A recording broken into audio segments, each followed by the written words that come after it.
Les fées. Il était une fois une veuve qui avait 2 filles. L'aînée lui ressemblait si fort et d'humeur et de visage que quiconque la voyait, voyait la mère. Elles étaient toutes deux si désagréables et si orgueilleuses qu'on ne pouvait vivre avec elles. La cadette, qui était le vrai portrait de son père pour la douceur et pour l'honnêteté, était avec cela une des plus belles filles qu'on eût su voir. Comme on aime naturellement son semblable, cette mère était folle de sa fille aînée, et en même temps avait une aversion effroyable pour la cadette. Elle la faisait manger à la cuisine et travailler sans cesse. Il fallait entre autres choses que cette pauvre enfant allât 2 fois le jour puiser de l'eau à une grande demi-lieue du logis et qu'elle en rapportât une grande cruche pleine. Un jour qu'elle était à cette fontaine, il vint à elle une pauvre femme qui la pria de lui donner à boire. Oui, dame, ma bonne mère, dit cette belle fille, et rinçant aussitôt sa cruche, elle puisa de l'eau au plus bel endroit de la fontaine et la lui présenta, soutenant toujours la cruche afin qu'elle bût plus aisément.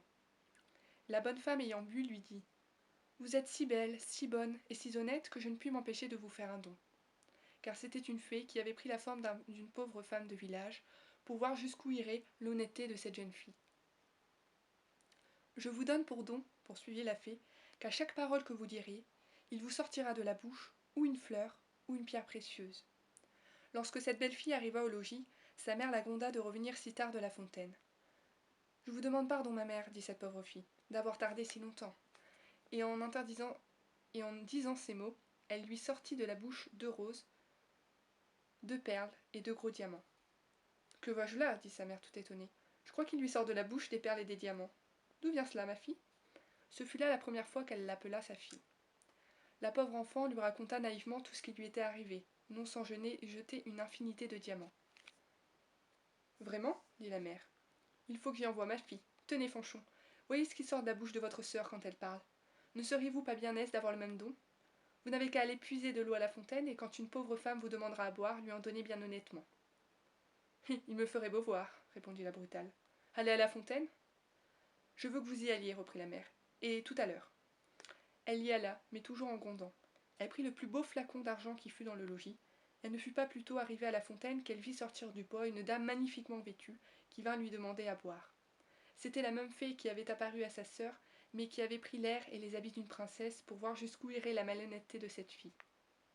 « Est-ce que je suis ici venue, lui dit cette brutale orgueilleuse, pour vous donner à boire ? Justement, j'ai apporté un flacon d'argent tout exprès pour donner à boire à madame.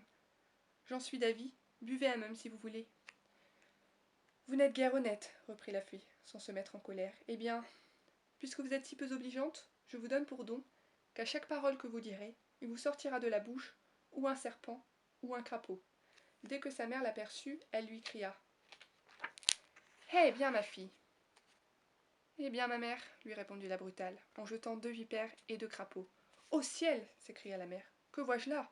C'est sa sœur qui en est en cause, elle me le paiera. » Et aussitôt, elle courut pour la battre.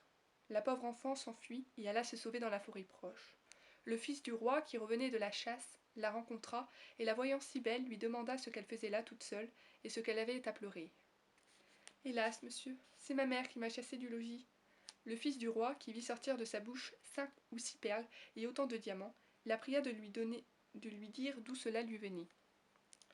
Elle lui conta toute son aventure.